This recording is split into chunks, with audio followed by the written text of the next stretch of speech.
Assalamualaikum warahmatullahi wabarakatuh. Selamat siang. Salam sehat untuk teman-teman semuanya ya. Alhamdulillah wa syukurillah hari ini kita masih diberikan kesempatan kembali ya untuk berbagi ilmu tentang kala satu dan kala dua persalinan dengan penyulit. Oke, kita sharing kembali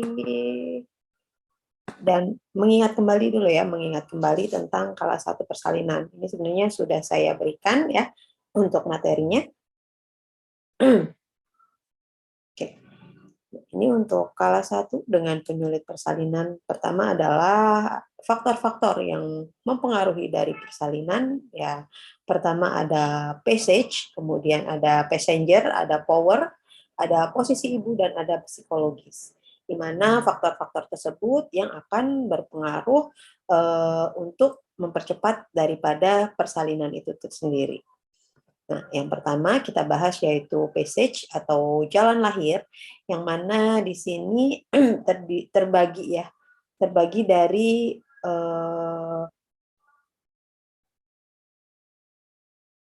panggul ibu itu sendiri. Nah, yang mana ada di bagian tulang padatnya atau bagian tulangnya, kemudian ada di bagian dasar panggul, kemudian ada di vagina, dan ada di bagian introitus vagina.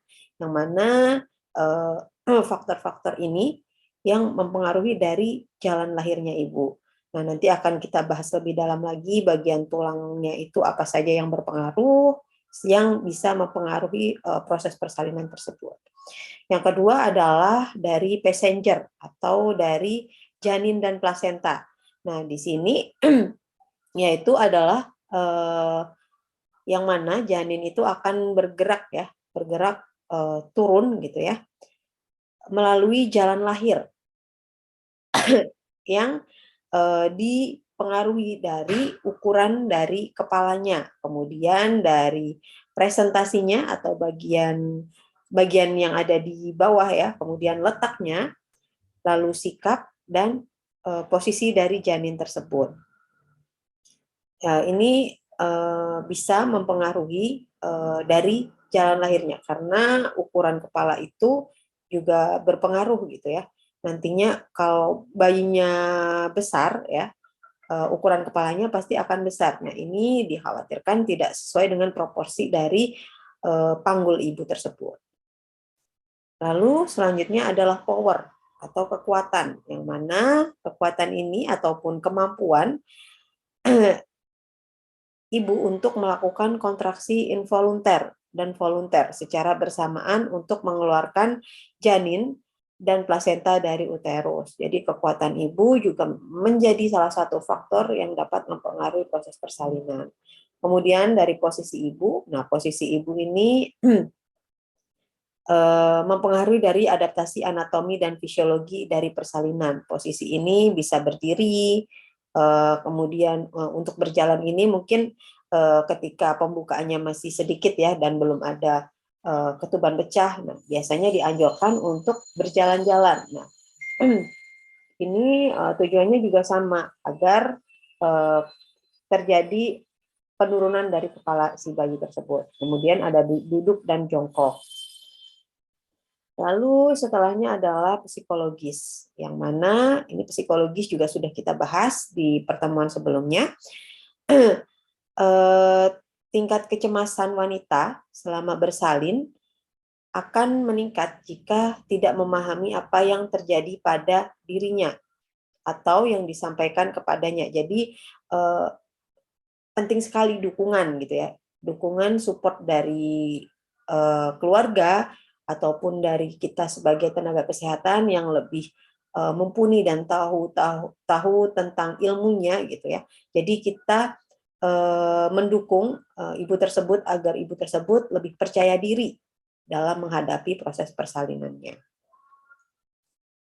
Nah, ini untuk penyulit kala 1. Nah, ada persalinan lama yang mana fase laten lebih dari 8 jam, kemudian persalinan telah berlangsung selama 12 jam atau lebih. Nah, ini ya tanpa adanya kelahiran si bayi.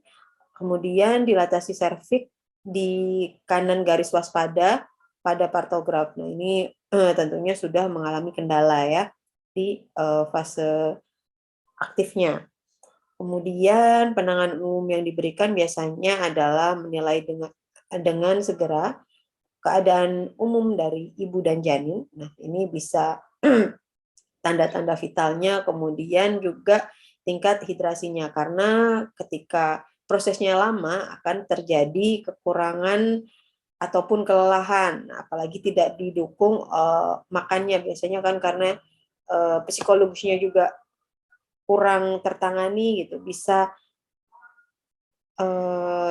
jadi timbul kayak malas buat makan, jadi ya makan ataupun minum, sehingga bisa kekurangan cairan dalam tubuhnya, jadi bisa lemas juga gitu ya. Kemudian kaji kembali partograf, tentukan apakah pasien berada dalam persalinan. Nah, nilai frekuensi dan lama HIS-nya. Nah, ini tentunya juga kita ketika mengisi partograf sudah masuk di kala aktif, yaitu pembukaan 4 atau lebih dari 4 ya. Kemudian perbaiki keadaan umum dengan dukungan perubahan posisi. Nah, ini sesuai dengan penanganan persalinan normal. Nah, untuk posisi biasanya dimiringkan ataupun bisa jalan-jalan gitu ya untuk mempercepat, atau sekarang bisa dengan ada gimbal gitu ya untuk mempercepat turunnya kepala bayi. Kemudian ada pemeriksaan keton dalam urin dan berikan cairan baik oral maupun parenteral, dan upayakan membuang air kecil. Nah, ini karena salah satunya ketika vesika urinaria penuh juga akan mempengaruhi dari kontraksi ya dan penurunan kepala bayi. Jadi diusahakan untuk BAK. Lalu berikan analgesik berupa tramadol atau petidin 25 mg secara IM. Nah, ini maksimum 1 mg per kilogram berat badan, atau morfin 10 mg secara IM jika pasien merasa nyeri. Nah, untuk pemberian analgesik ini sebenarnya kurang disarankan ya untuk kita, karena kita kembali lagi bahwasanya persalinan adalah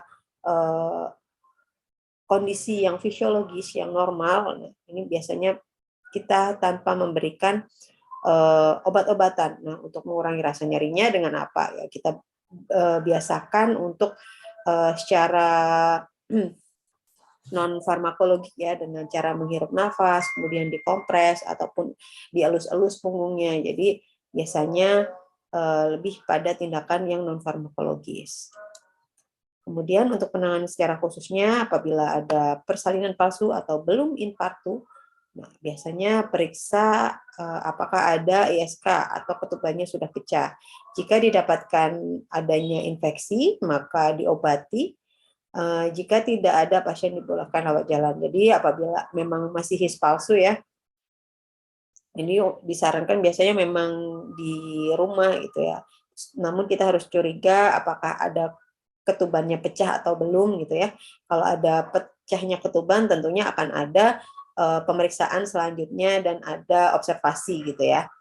Kemudian fase laten memanjang atau prolong laten pas, di mana diagnosa fase laten memanjang dibuat secara retrospektif ya, jika HIS-nya berhenti. Yang mana pasien disebut belum infartu atau persalinan palsu. Nah, jika HIS semakin teratur dan pembukaan makin bertambah lebih dari 4 cm, maka sudah masuk dalam fase laten.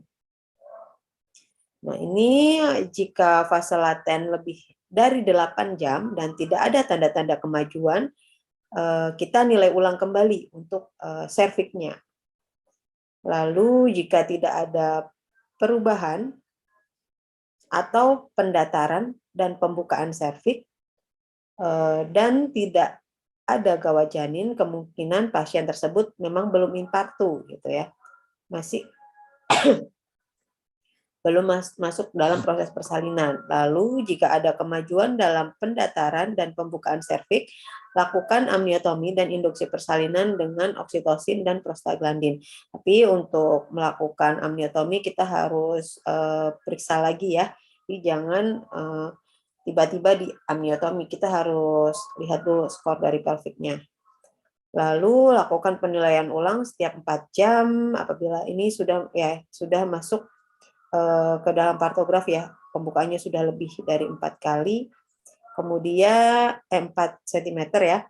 Kemudian jika pasien tidak masuk fase aktif setelah dilakukan pemberian oksitosin, selama 8 jam lakukan SC atau seksio sesaria. Jadi dipertimbangkan karena sebenarnya ini adalah percobaan ya, berarti ya, percobaan untuk menginduksi dari persalinannya agar lebih cepat prosesnya.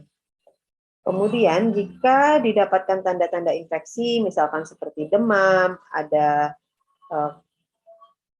cairannya keluar dan berbau, nah ini kita lakukan akselerasi persalinan dengan cara induksi persalinan ya, dengan oksitosin ataupun bisa dengan misoprostol.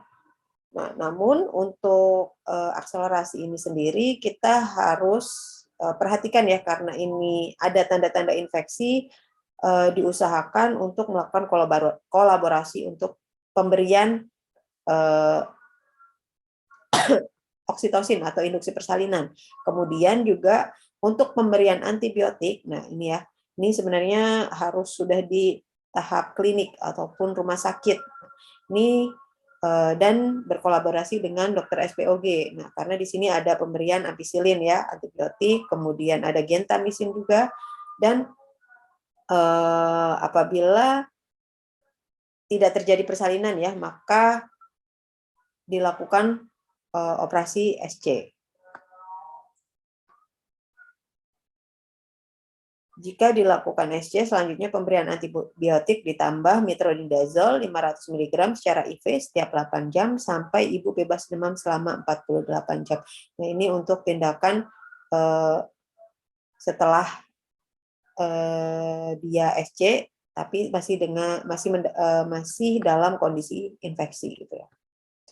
Nah, ini untuk fase aktif memanjang yang mana jika tidak ada tanda-tanda CPD atau obstruksi dan ketuban masih utuh, maka lakukan pemecahan ketuban.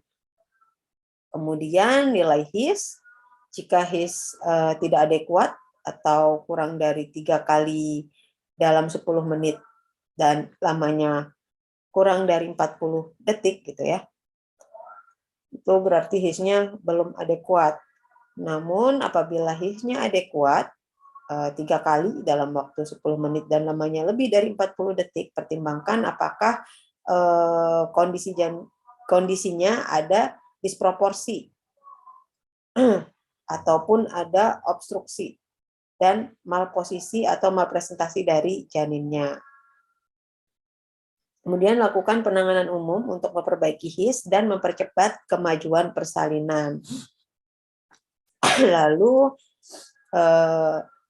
faktor-faktor penyebab lama persalinan ini tadi ada HIS-nya yang tidak adekuat sehingga bayinya susah untuk terdorong turun ke bawah ya. Kemudian dari faktor janinnya, mungkin janinnya besar ataupun bisa juga tali pusatnya pendek ya, jadi susah untuk masuk ke dalam PAP. Lalu faktor dari jalan lahirnya. Nah, ini untuk menyulit dari kala 2 persalinan kita bahas sedikit saja, yang mana akan ada CPD atau panggul sempit gitu ya. Nah, ini kalau kita bahas di sini, kesempitan panggul itu ternyata ada di 3 bagian. Nah, yang pertama ada di bagian atas atau di bagian PAP, pintu atas panggul, yang mana conjugata vera kurang dari 10 cm atau diameter transversanya kurang dari 12 cm. Nah, conjugata vera ini yang nantinya akan dilalui biparietal dari janin yang kurang lebih 9,5 cm dan kadang-kadang mencapai 10 cm. Maka sudah jelas bahwa conjugata vera kurang dari 10 cm dapat menimbulkan kesulitan. Nah, conjugata vera nanti kita bahas untuk pembagian dari panggulnya, nanti mungkin bisa dilihat video di video saya sebelumnya nanti akan saya berikan juga ya. Bagaimana ukuran-ukuran dari panggul ya, ada di situ. Kemudian ada kesempitan bidang tengah. Nah, bidang tengah ini yang mana berada di antara pinggir bawah simfisis ya, pinggir bawah simfisis ke spina os ichi. Yang mana itu ada dan memotong sakrum. Nah, kira-kira pertemuan ruas sakral itu sakral keempat dan kelima. Jadi dari nanti kita bahas kembali untuk bidang panggulnya ya. Jadi mungkin ini untuk gambaran masih mengira-ngira yang mana gitu. Jadi yang tengah, jadi di bagian bawah si simfisisnya ke sisi belakangnya. Gitu. Kemudian yang ketiga adalah kesempitan di bawah pintu bawah panggul. Nah, kesempitan di bawah pintu panggul ini sendiri yaitu yang mana jarak antara tuber os ichi yang ke-8 atau kurang dari arcus pubis meruncing, karena besarnya arcus pubis dapat dipergunakan untuk menentukan kesempitan panggul bagian bawah. Nah, panggul bagian bawah itu sebenarnya yang bentuknya nanti layang-layang gitu. Nanti bisa dilihat juga. Nah, ini untuk derajat panggul sempit ditentukan oleh ukuran atau jarak antara bagian bawah tulang kemaluan os pubis dengan tonjolan bagian belakang promontorium sacrum. Nah, jarak ini dinamakan conjugata vera. Nah, ini untuk lebih jelasnya nanti akan ada videonya ya. Jadi lebih tidak mengira-ngira lagi yang mana dan yang mana gitu. Nanti bisa disimak. Kemudian dikatakan ringan apabila ukurannya 9 sampai 10 cm. Nah, sempit sedang 8 sampai 9 cm. Nah, biasanya memang untuk sempit sedang sampai berat ini ya dikatakan panggul sempit ya. Nah, ini untuk gejala yang muncul biasanya kepala belum turun setelah usia kehamilan 36 minggu, kemudian perutnya menggantung, lalu untuk multipara, persalinan yang dulu-dulunya sulit, nah biasanya tidak mau turun-turun gitu ya, tapi mungkin bayinya tidak terlalu besar jadi bisa turun gitu ya. Kemudian kelainan letak pada hamil tua. Lalu kelainan bentuk badan. Nah, ini bisa karena cebol gitu ya. Untuk itu kenapa kita ukur tinggi badan gitu. Biasanya memang berbanding lurus antara tinggi badan dengan ukuran dari panggulnya. Kemudian ada skoliosis, pincang dan lain-lain. Nah, untuk pincang pastikan ada ketidaksimetrisan dari panggulnya gitu ya. Biasanya akan mempersulit untuk turunnya dari kepala itu sendiri. Kemudian ada Osborne positif. Osborne positif ini nanti ada tesnya ya, biasanya ditekan bagian atas, kemudian diukur dengan tangan di bagian atas, tepi atas simfisis pubis gitu. Nah, ini untuk mengatasi panggul sempit saat persalinan. Untuk panggul sempit ringan biasanya masih dilakukan percobaan, sedangkan mulai dengan sempit sedang sampai dengan seterusnya biasanya memang sudah dilakukan operasi sesar. Percobaan persalinan per vaginam ini sebenarnya ya karena tidak bisa diprediksi ya untuk semua persalinan. Kadang juga ada yang berhasil, namun harapannya memang untuk CPD ini yang sudah mengarah ke sedang sampai dengan berat ya untuk lebih amannya untuk dilakukan operasi sesar. Persalinan percobaan dilakukan hanya pada letak belakang kepala. Nah, namun untuk letak yang lainnya, letak sungsang, dahi, muka, dan letak lain itu biasanya dilakukan secara SC karena akan lebih sulit untuk diprediksi untuk untuk letak-letak yang lain seperti presentasi muka, presentasi dahi ini diameternya akan lebih luas gitu ya daripada letak belakang kepala. Jadi tidak disarankan untuk lahir secara normal. Kemudian persalinan percobaan dilakukan berhasil kalau anak lahir pervaginam secara spontan atau dibantu dengan ekstraksi, forceps ataupun vakum. Walaupun saat ini forceps dan vakum sudah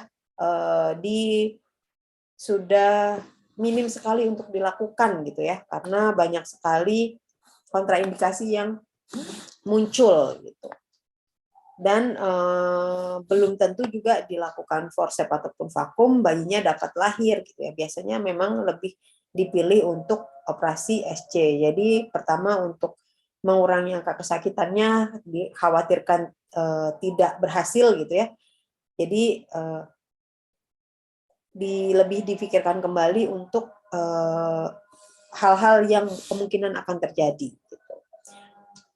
Serta ibu dalam keadaan baik, kita menghentikan persalinan percobaan kalau pembukaan tidak atau kurang sekali kemajuannya. Jadi kalau pembukaannya tidak maju ya memang nggak usah dilakukan coba-coba gitu ya.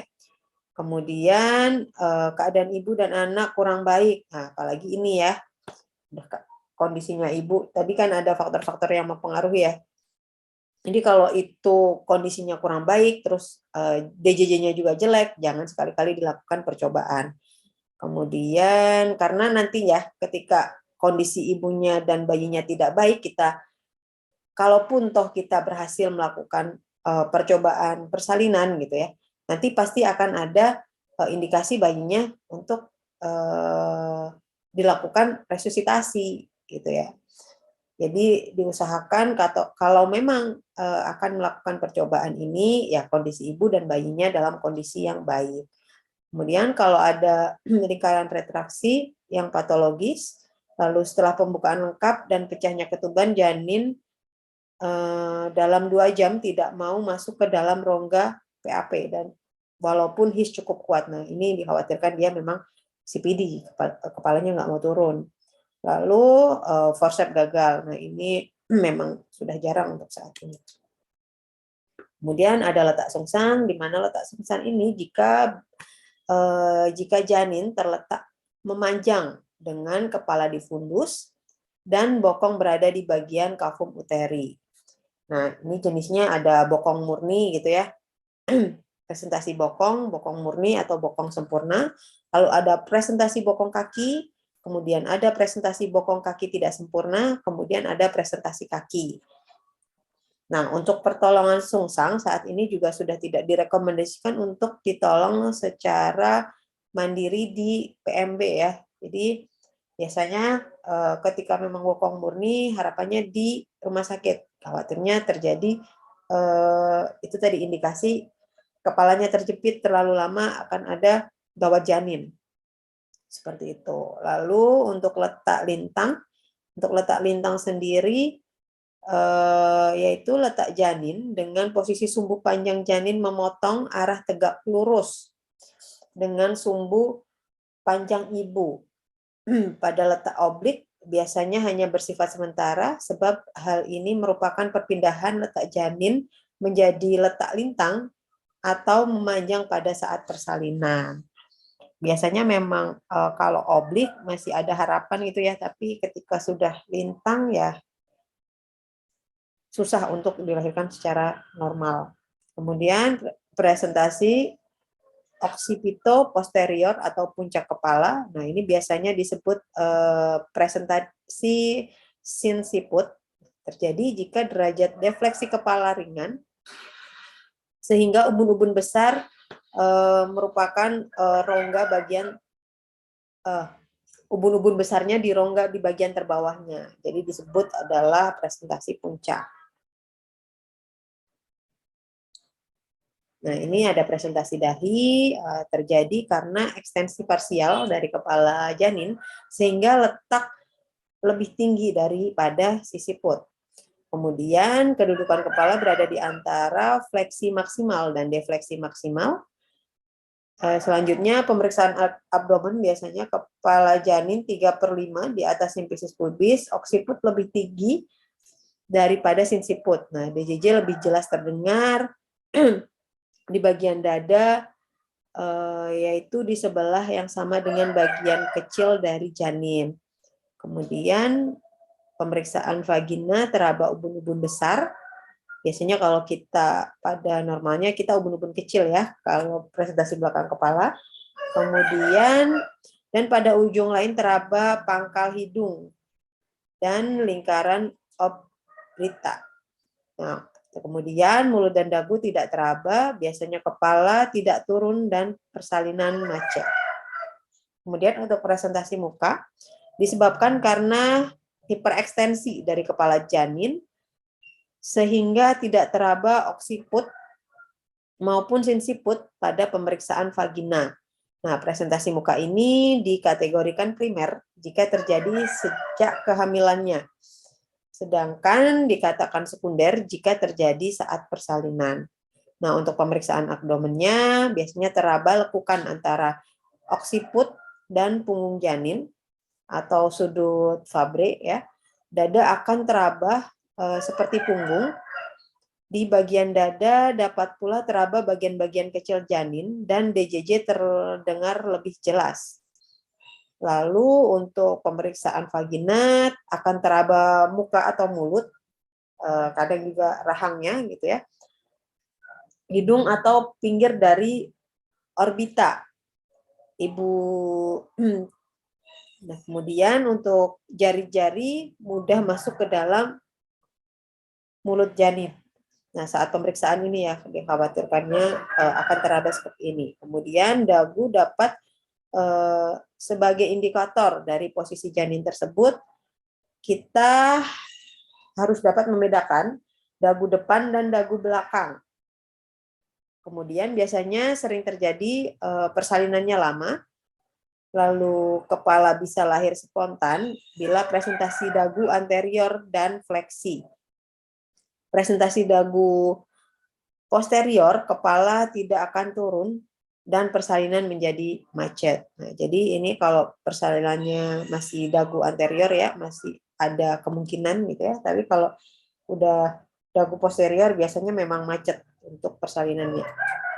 Nah, ini untuk distosia bahu yang mana gejala dan tanda terjadinya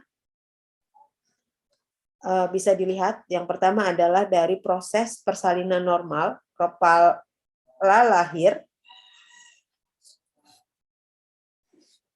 melalui gerak ekstensi. Kemudian pada distosia bahu, kepala akan tertarik ke dalam dan tidak dapat mengalami putar paksi luar yang normal. Karena apa? Kan bahunya kecepit di atas gitu ya. Lalu yang kedua adalah ukuran kepala dan bentuk pipi menunjukkan bahwa bayi gemuk dan besar. Begitu pula dengan postur tubuh yang biasanya adalah obsesor.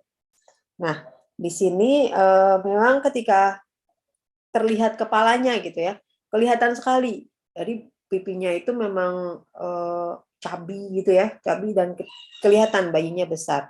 Nah, sebelum kita mengetahui ini sebenarnya kita juga bisa melihat dari tinggi fundus uterinya ya, untuk perkiraan berat tafsiran dari berat badan dari janinnya. Kemudian juga bisa dilakukan USG untuk perkiraan dari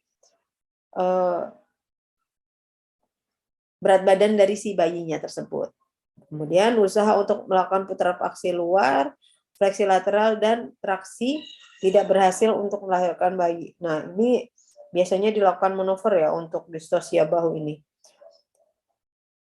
Lalu ini powernya biasanya inersia uteri, kemudian kontraksi uterusnya hipertonik, lalu inkoordinasi dari kontraksi uterus. Nah, passage-nya terjadi CPD ya, atau panggulnya sempit itu. Kemudian dari passengernya biasanya janinnya besar, kemudian malpresentasi, malposisi, lalu distosia bahu dan terjadi gemeli. Susah untuk dilahirkan. Oke, kita akan membahas terkait soal ya. Semoga ini juga sebelum kita melakukan tes yang sebenarnya ya, kita pretest dulu untuk soalnya. Oke, untuk soal pertama yaitu mungkin dikerjakan dulu, nanti kita akan bahas.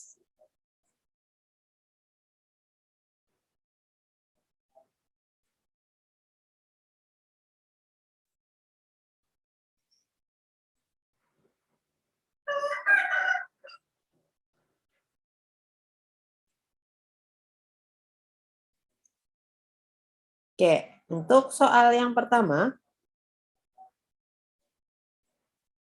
pada presentasi belakang kepala oksiput biasanya memutar ke arah. Oke, untuk belakang kepala, mudah sekali ya ini ya untuk presentasi belakang kepala oksiput memutar ke depan, belakang, ke lateral kiri, ke lateral kanan.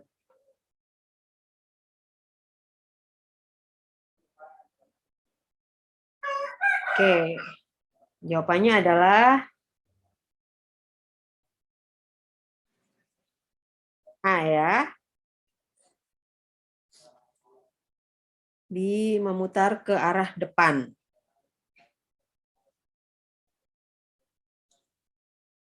Selanjutnya, pada waktu persalinan dengan presentasi belakang kepala atau ubun-ubun kecil, memutar ke depan oleh karena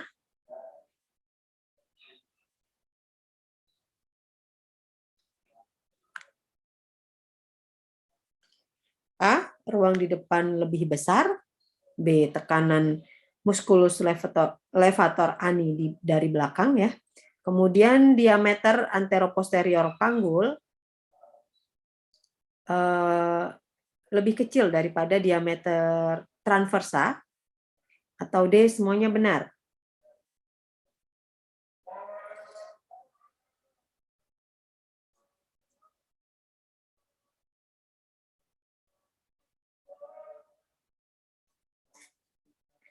Oke, jawabannya Pak C ya, diameter anteroposterior panggul lebih kecil daripada diameter transversalnya. Jadi biasanya untuk anterior posterior atau conjugata vera itu bagian depan dan belakang gitu ya. Nah, itu makanya dari atas tuh sebenarnya untuk anterior posterior ini adalah bagian di biparietalnya. Nah, untuk transversa itu bagian sampingnya. Oke, untuk soal ketiga, sikap penolong pada persalinan dengan oksiput di belakang adalah A. Tunggu partus spontan, B. Reposisi dengan tangan, C. Episiotomi dengan mediolateral yang cukup luas, D. Semuanya benar.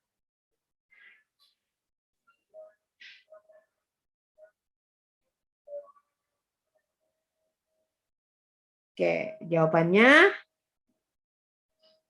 tunggu partus spontan benar, reposisi dengan tangan benar, dan lakukan episiotomi untuk mempercepat persalinan. Jawabannya benar semua ya. Lalu, oke, untuk soal nomor 4, mekanisme persalinan spontan pada presentasi muka adalah sebagai berikut, kecuali A. Submental berputar ke depan, B. Submental sebagai hipomuklion, C. Submental mengadakan fleksi, D. Kepala defleksi.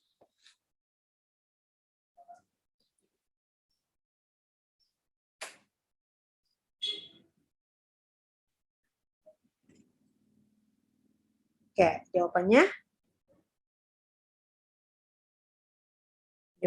yang mana?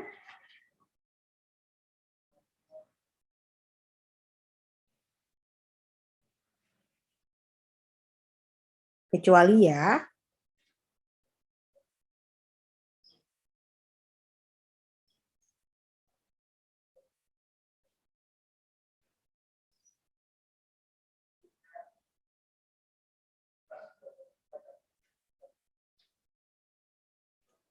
Oke, jawabannya yang untuk jawaban kecuali adalah D, kepala defleksi. Oke, untuk pertanyaan selanjutnya yaitu faktor yang menyebabkan disfungsi dari uterus sekunder adalah A, analgesik yang berlebihan, B, panggul sempit ringan, C, defleksi ringan dari kepala, D, semuanya benar. Yang menyebabkan disfungsi uterus.